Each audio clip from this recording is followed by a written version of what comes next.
Okay, so what happens is that vancomycin blocks the cell wall biosynthesis by complexing with these D-ALA linkage. And what happens is that it can cause the bacteria to burst. So it's great. You want it to happen. Um, so vancomycin resistance is a big problem because vancomycin is not a commonly used antibiotic. You know, you typically use it on IV in the hospital. But unfortunately, the bacteria have figured out how to get around this binding to vancomycin by altering the vancomycin substrate. So they change it substitutes D-alanine with D-alanine D-lactate. It substitutes a different D acid in there, and when it does that, and so it has an ester actually in here. When it does that, it no longer binds to vancomycin very well, and so basically bacteria can share this resistant plasmid even among different species. They can share this resistance gene, and so now this is popping up in different bacteria species. And so this is Versa, if you've heard this before. Vancomycin resistant Staph aureus is an example of this, and there's also other bacteria that do this as well. Okay, so moving on now to the viral world, we can talk about ritonavir. And so this is a protease inhibitor. So in the HIV life cycle, there's a step where in order to form the complete virus and continue the life cycle, the virus makes a protease. And that protease has to cleave a protein into smaller proteins, a big protein into smaller proteins. And so what they do is they give people that have HIV drugs that inhibit this process, this protein cleavage process, so the virus can't complete its life cycle.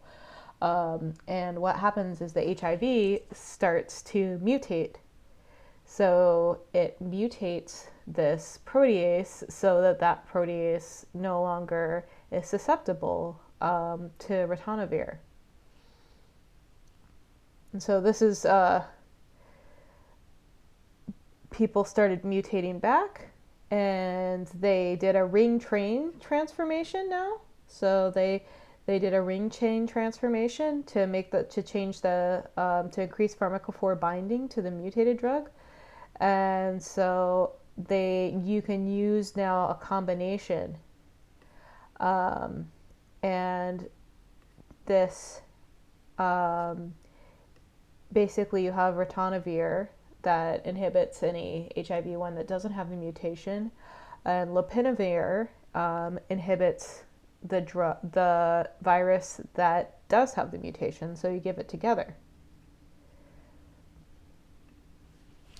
Another example of this is in cancer now. So now we talked about bacteria, then we talked about viruses, and then I told you that cancer also is able to have different resistance mechanisms.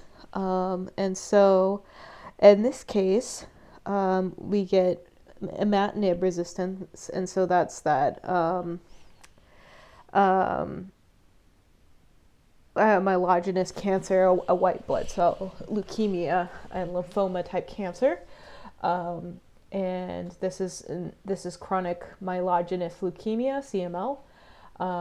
And notice how the drug has to mutate. It's 50 single point mutations. So it has to have 50 different single point mutations to become resistant to imatinib. And this happens.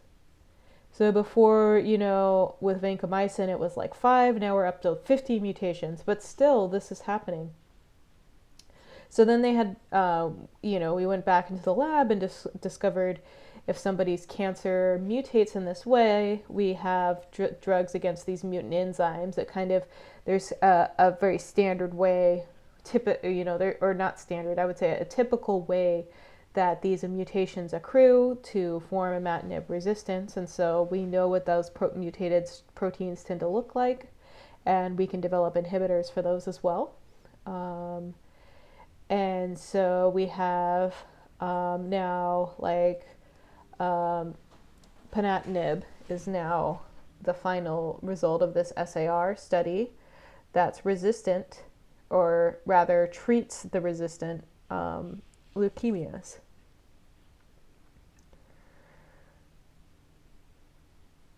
So notice also you can get mutations in the bacteria by not completing the full regimen, and so that's the reason that they tell you to complete the full regimen even if you're feeling better, because you can get a mutant strain. So this sublethal antibiotic treatment is really bad because it can, sublethal meaning sublethal for the bacteria or the virus, it's really bad because it can lead to a perfect environment for mutations to rise, because it's replicating with just a little bit of pressure from the drug, and this is going to cause it to basically replicate freely, and any mutations that show up are really going to win out among different cells, different bacterial cells, and become the dominant genotype.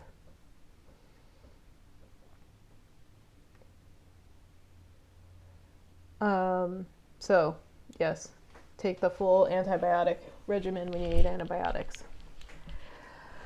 So another example of this is induction of extra copies of a gene coding the protein, or overproduction of proteins.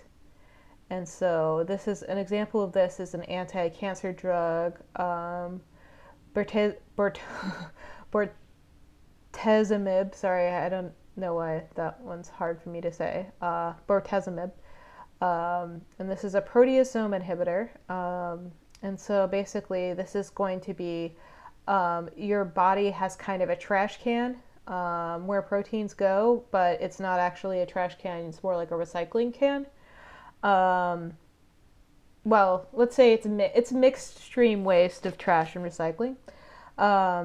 And that's the proteasome, and it degrades proteins. So this inhibits that whole process. And you can see how it looks kind of like a peptide, right? Like this is it's got a phenylalanine here, and it's got a valine here, and then it's got this, it's got a boronic acid over here, and a piperazine, and so it's got a couple of pieces that are probably going to stick somewhere in a proteasome.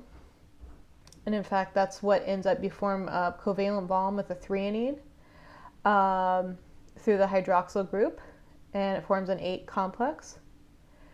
And so what happens is that the cancer drug, so this is a very toxic anti-cancer drug, and the cancer cells can evolve a resistance to this. And so they evolve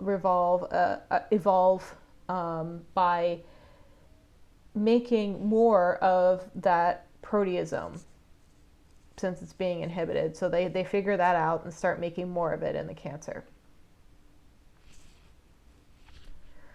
Okay, so I think I'm going to cut this lecture here, and we'll pick this up again next time.